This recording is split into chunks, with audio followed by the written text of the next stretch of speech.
Welcome to Thriving in the Age of Disruption with Dr. Ramesh. We're excited to bring you a special podcast episode dedicated to the critical topic of sustainability. In today's conversation, Dr. Ramesh and Mr. Geert-Jan van de Zanden, also known as GJ, confront the pressing need to overhaul traditional notions of success in business. GJ, a visiting professor, author, and expert on sustainability, transformational leadership, and systemic change, underscores how critical it has now become for all stakeholders to engage in this conversation.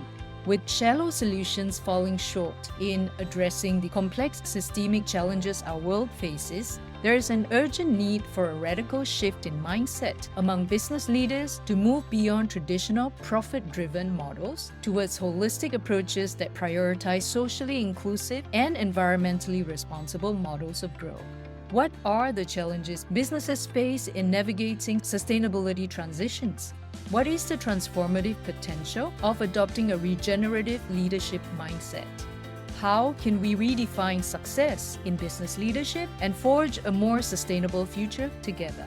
Welcome to the Thriving in the Age of Disruption podcast series, GJ. It's really exciting that we can have you here today. That's great. Thank you so much. I think it's always very nice to exchange thoughts with good thinkers. My name is Geert-Jan van der Zanden, which is a hard to pronounce name from the Netherlands. I grew up there, but I spent most of my life outside of the Netherlands. I'm currently a senior advisor and visiting professor of sustainability and transformational leadership at Zanden School of Management in Bangkok, Thailand. I focus on systems transformation. I just wrote a book about systems transformation, calling Transforming Our Critical Systems, published by Cambridge University Press. I'm not an academic as such, even though I work for the business school. My background is really as a practitioner. I've been a managing director for the last 10 years in a sustainability strategy and leadership development advisory firm back in Europe, where I worked with leadership teams in some of the world's progressive companies like Unilever, MasterCard, IKEA, and helping them navigate the sustainability transition and equip their leadership teams with the right skills.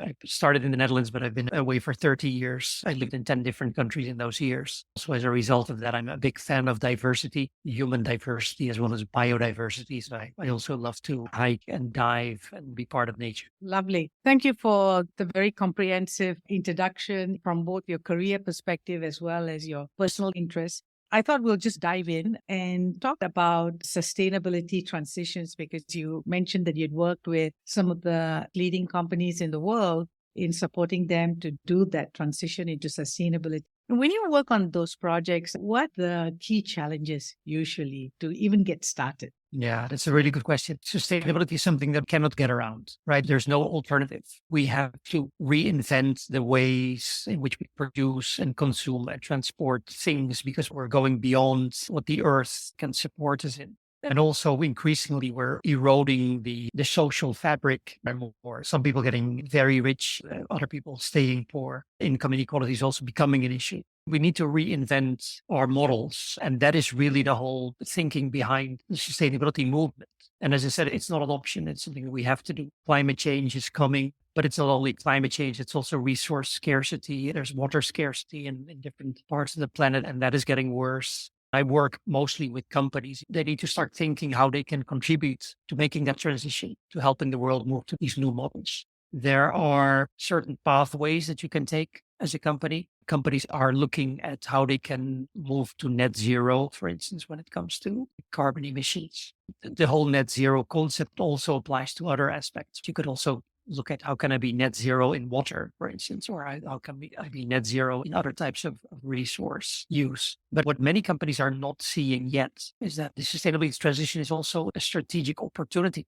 It's not only about complying with regulations or targets that have been set to reduce footprints, but it's an opportunity to reinvent your business model and to help your customers become successful in their efforts to reduce their impact, for instance. And that becomes a tremendous business opportunity. Countries around the world, I think Europe is probably taking the lead in that, are spending billions, tens of billions, hundreds of billions of dollars trying to stimulate that transition. And that money will go to the companies that decide to be at the forefront of the transition. is so important for us to be successful in that transition. And that's what I focus on a lot as well when we talk about systemic transformation. There are different ways in which you can try to change a system, but systems are very complex. They're made up of many different actors. All of these actors have their own agenda, their own dynamics, and sometimes competing. Sometimes we try to change the system by introducing a tax or a subsidy, but those are very shallow. What is the type of system we want to create? What are the objective that we're collectively trying to achieve here? TJ, you were giving us a definition of what it takes to do systemic transformation. And if you can just share with our listeners what it entails. Yeah. So systemic transformation, it's a very complex and very challenging topic. Let me start at the beginning. So we know that we need to change our systems of actors and dynamics that has organized itself around satisfying our human or societal needs. So for instance, we need to eat. That's why we have a food system that produces our food, transports it, deals with the waste. So that's what I call the system. But today we see that many of our systems are very inefficient, and they have many undesired side effects. They produce waste, or they produce too much greenhouse gas, or the value created in the value chain is not distributed in a fair way. So we need to change many of our systems. The United Nations came up with its Sustainable Development Goals, which reflect what are the dimensions that we need to change. The problem is that systems are very complex, as I said, made up of many different actors, different dynamics, different agendas, sometimes competing agendas. How do you change a system? That is the big challenge here. And there's been a lot of studies, a lot of philosophizing around the topic also. What we see a lot is that at the moment, we're still trying to change systems by making shallow interventions. And when I say shallow interventions, you should think about introducing a tax or a subsidy or a standard. And those are shallow interventions. They're not very powerful interventions, because if the design of the system still pushes the system in one direction, a tax won't fix it. For instance, if you have an economic system, as today in many countries, where most of the wealth creation accumulates with a small group of people, let's call them stakeholders, you can introduce a tax, but it's not going to change the system. Deeper interventions are in the design of the system, for instance, or in the way more stakeholders can have a voice in designing the system.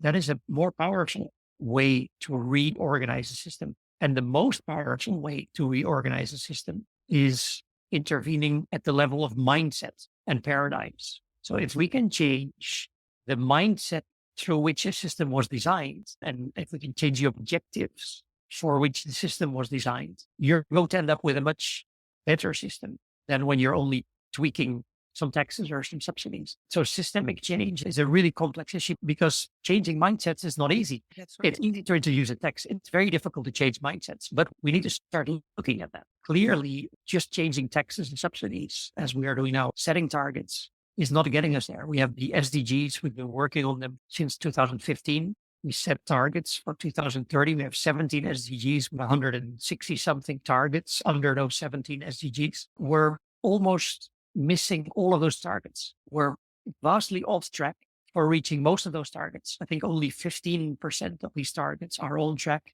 Most of them are stalled, and something like 18, 19% of the targets are actually backtracking, actually going backwards. So clearly the objectives are noble and right, but we're not going about it in the right way. The way we're trying to achieve the SDGs is not working at the moment. We need to start thinking also about more radical system level reinvention. And that's what I'm focusing on. That's what the book that I wrote is all about. What are some ideas that you have for this radical reinvention? There's no silver bullet here that I can explain to you in 2 minutes. Each system is different. But one thing that we see happening in society now is that society is polarizing. Technology is not helping us at the moment in depolarizing society, right? One way in which we can get more people involved again in designing systems together and getting shared visions of how the system works and what we like it to be is to bring the dialogue back. Right now, we're in a polarized society where people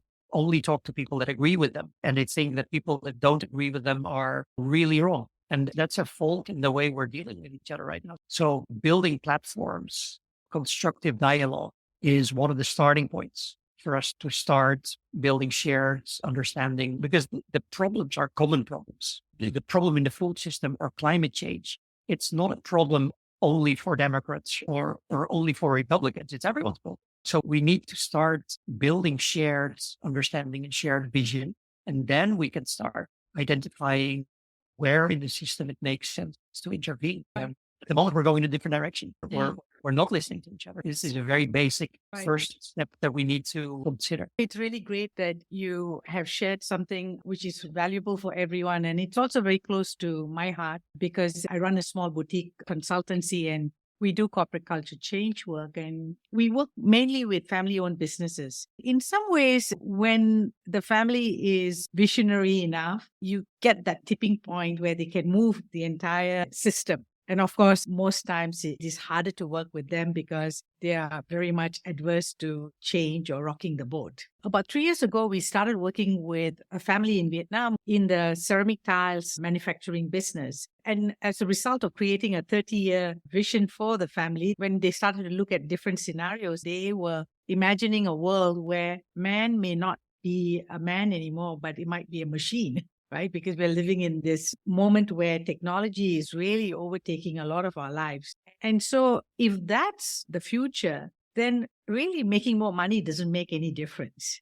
It's the quality of that future. And the quality of the future is not just about money for my family generations, but it's really the society, how it's engaging and how it's going forward. And so it was really amazing. The 3 next generation successors took on just one commitment for 30 years, and that was that they would invest their time and effort to the 3 Ps. One was people's inner development, which is to your point that if people don't have awareness about themselves and how they're part of the larger system, then there's going to be a lot of unintended consequences. And how do we get that knowledge, that awareness out to a greater group of people? And they came up with the audacious goal that they'll have 1 million people take on a 3-day system awareness program so that they have that to drive their next step, whether it's in entrepreneurship or it's in public service. And then they looked at planet renewal. And the last part was actually looking at progress sharing or prosperity sharing, because a large number of their workforce are actually people who earn something like $2 or $3 a day. And how do you take them in a sustainable way to earning $1,000 a month without putting them into a debt cycle? Fintech was going to be the greatest hope for all the unbanked and the unserved. But what it has done is that we give them such high interest rates and we make it so onerous that they get back into the debt cycle rather than move upwards. So when they created the 3P commitments, what they saw over the 1-2 years as they worked in the company in transforming the company to be a match for that future, because they are in an industry which depletes natural resources, contribute to pollution. You can't go and reinvent that industry literally overnight unless you build a new factory. And like you said, there are these actors. You have to talk to the different stakeholders, whether it's the fellow manufacturers or your suppliers and your customers who are your distributors. And each one has their own agenda to not want to change. So how do you actually get them on board? And mind you, all this is not being done at the government level because even the taxes and subsidies have not trickled down to industries as such, because governments have their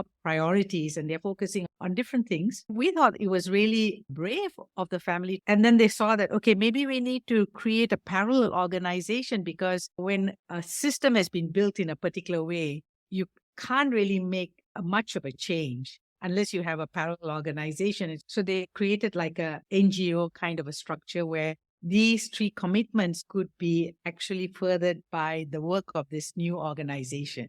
And then they started to cross-link it back to their corporate organization to have a group of people who now aware about systems thinking, systems awareness, and are doing 3P innovation in their organization, in their factory floor, about different ideas, whether it is to go to the villages and talk about food wastage or dealing with responsible production and consumption. In some ways, this was very organic, GJ, because you don't get case studies about what you're going to do.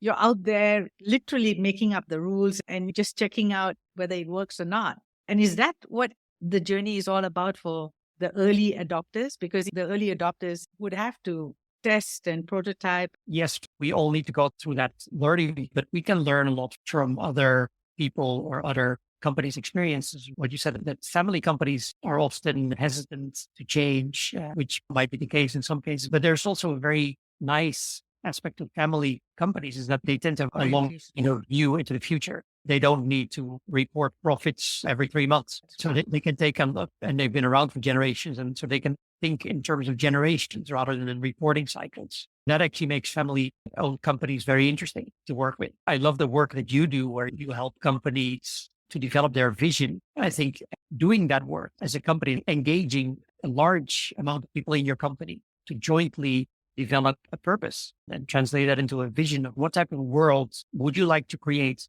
What role can you play as a company in creating that world? That is such a powerful guidance for companies through crises. It is such a powerful way for companies to get the right people on board, to mobilize their supply chains for that higher purpose, right? Especially the Western world, I think, has been very materialistic, very efficiency oriented, because there was a capitalist system behind it that was demanding efficiency in return on investment. And all of that is great, but we need to find ways of integrating more purpose into that activity. That's being done. The discussion now is not only on financial profits and financial reporting. Nowadays, we also need to report on social and environmental impact. So we're moving in the right direction. And that's why that type of work of developing purpose for your company, creating time for everyone in the company to think about this. What is my purpose? How does it connect to my company's purpose? That can unlock tremendous amounts of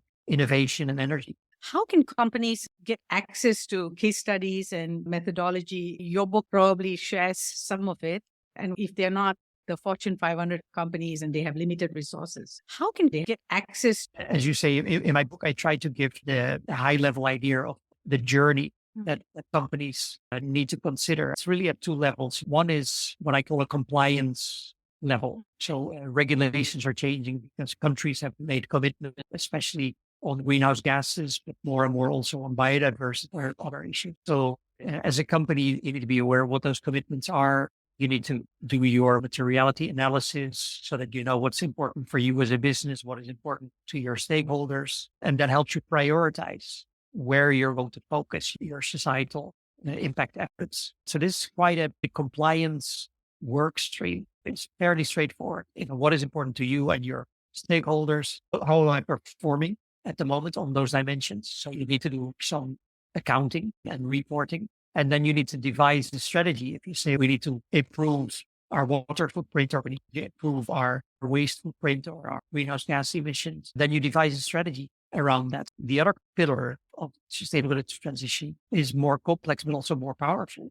This is where companies start to reinvent themselves for that sustainable future. So you need to do much more visioning work to understand strategically why you want to change. And the leaders in the company need to translate that into a change narrative because they need to get their internal stakeholders on board. They also need to get their external stakeholders on board with the change. And they need to convince the people that provide capital that this change is going to make sense. Then you need to implement that change. So then you need to go through this building of awareness and building a movement, building a culture in your company where everyone automatically takes these considerations into account when they take decisions. So it's not only about money and efficiency anymore. It's also about your societal and environmental impact. That is really a tweak to the model that we have right now. We had a very simplistic capitalist model where for too long we said the only thing that matters is making money, even if it causes external damage, if it causes damage to nature or to society. We're entering a new era now.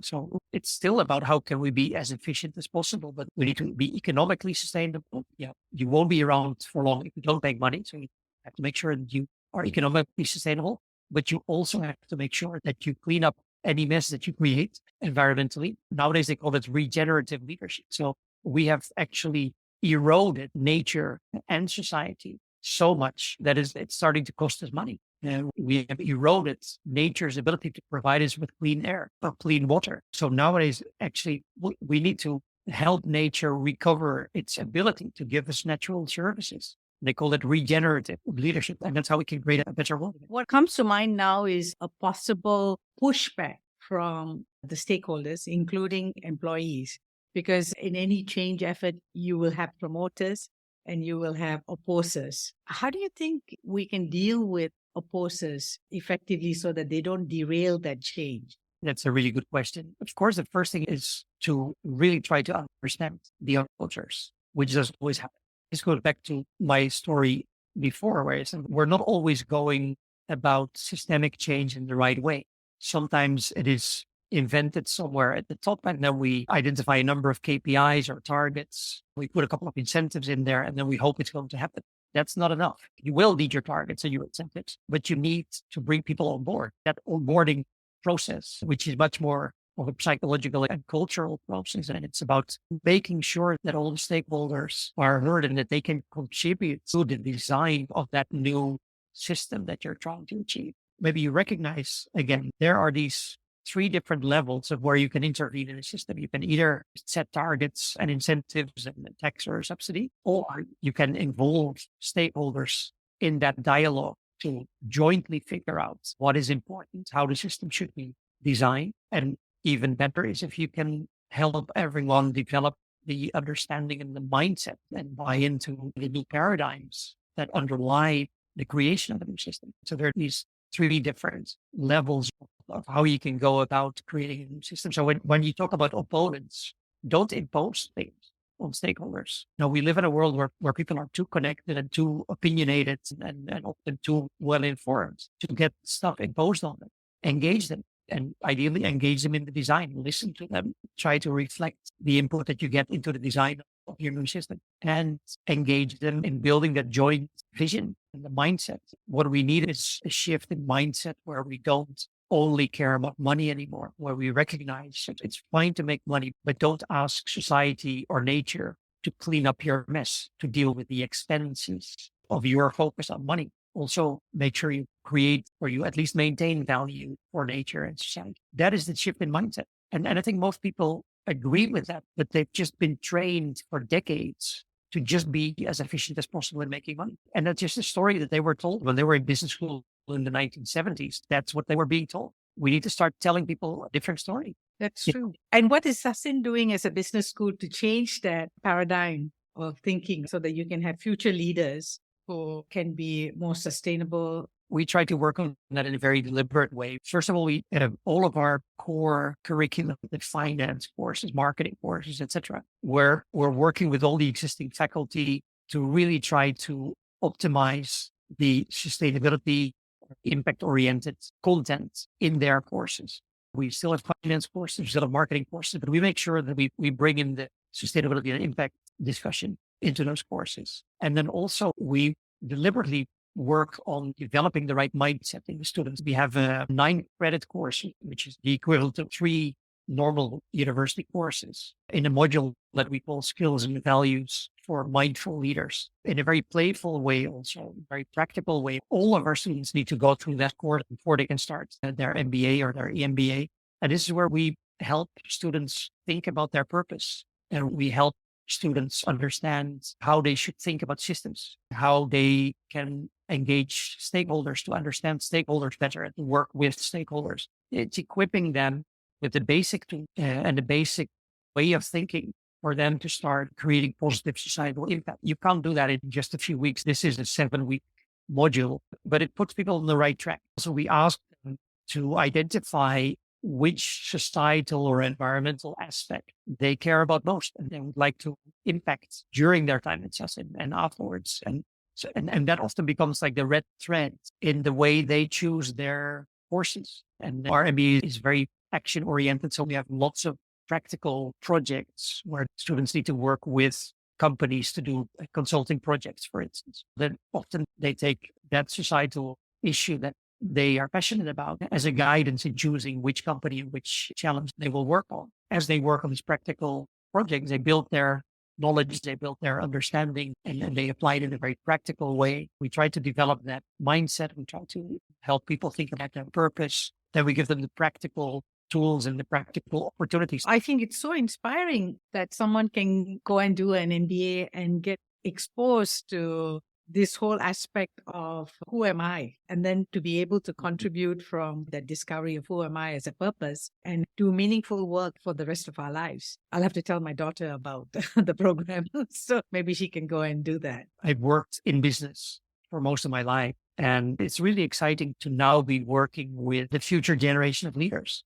I learned the hard way in a way. When I went to do an MBA, most of what I heard was the role of companies in society is to make as much money as possible. That was just the way it was programmed. And most of us were programmed. And I think it's really exciting to be able to transfer my learning. When I got my MBA, I focused on being successful in banking and consulting and making money until you find out that life is really not about that. But it takes a couple of decades before you really realize that. I'm really excited about the opportunity of passing some of that learning on to new generations early so that they can spend most of their professional life actually creating positive societal impact. What's the use of being rich on a planet that's falling apart? So true. You also do work in the area of transformational leadership. Now, ultimately, once you've looked at the context of sustainability or systemic thinking / transformation, it comes down to the implementation and it comes down to that individual. So what is transformational leadership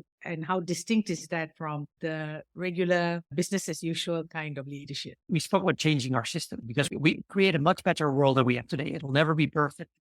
To start thinking about some quite radical reinvent systems. If you want to change a system, someone needs to start, right? You need at least one organization within that system to take the lead. Then you need some leader or leaders within that organization to take the lead. These things don't happen on their own, right? So transformation of a system starts with an organization or a company becoming transformational, creating a transformational culture. And that starts with individual leaders within that organization, transforming their organization, being transformational leaders. And that implies much of what we spoke about before, understanding the bigger system, effectively engaging stakeholders so that they also come on board and co-shape that understanding. It's a joint process. So in transformational leadership, we focus a lot on systems thinking, on futures thinking, which is imagining the future through different lenses, not only the lens of technology. Nowadays,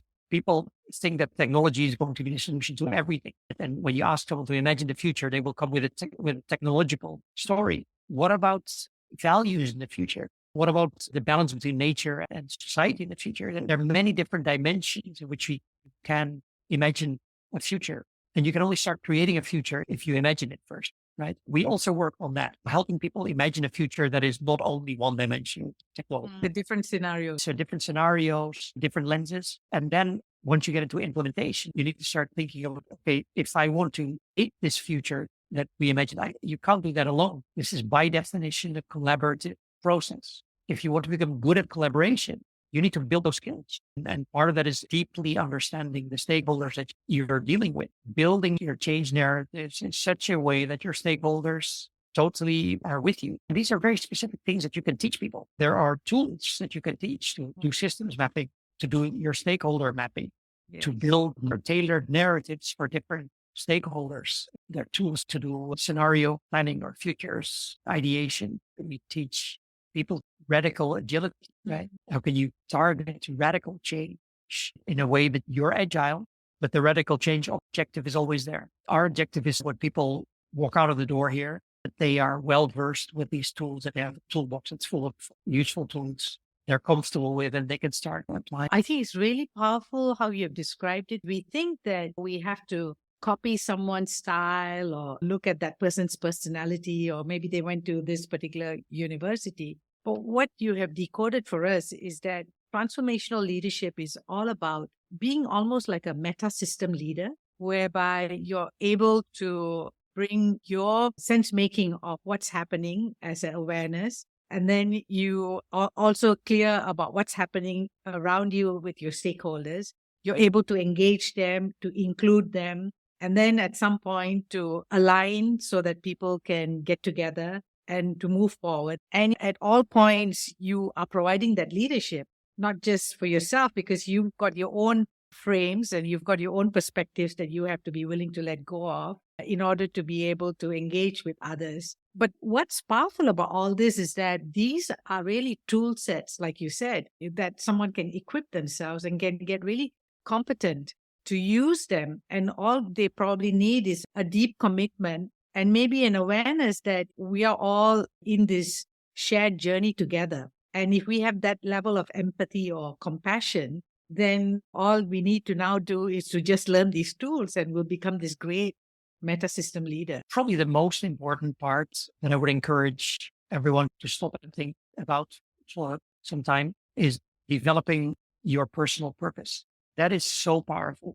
You spend time thinking about what is the type of world that you want to create as an individual or as a company, or what is the big issue, that challenge that you want to positively contribute to. That becomes such a strong driver of your own activity, but also that is where you can get other people to join forces with you. There's nothing as powerful as a group of people that share the same purpose. Simon Sinek, he has this beautiful TED talk about the golden circles, right? How do you get people with you? How do you get them on board? Because we need to do this together, right? The why, the how, and the what. And you should start with why. Many people start talking about what they want to do, but we should talk to people about why we're in this. Why are we sitting around the table together? What is the big challenge that we agree on we need to fix? Then everything else becomes easier. What we've found in our visioning work, when we create the company's vision, what's critical is that the individuals who are participating have to identify first and create their own personal purpose.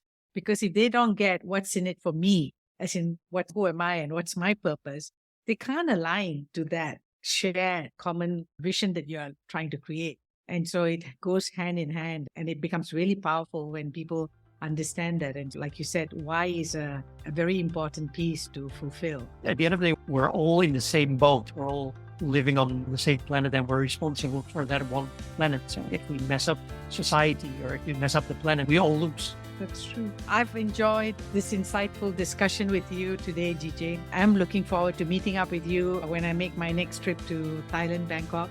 So thank you. Thank you too. I think these questions are really good, and it's nice to get into these topics. So thank you for the invitation. Thank you, Dr. Ramesh and GJ, for this rallying call for heightened awareness and collective action towards building a more sustainable future.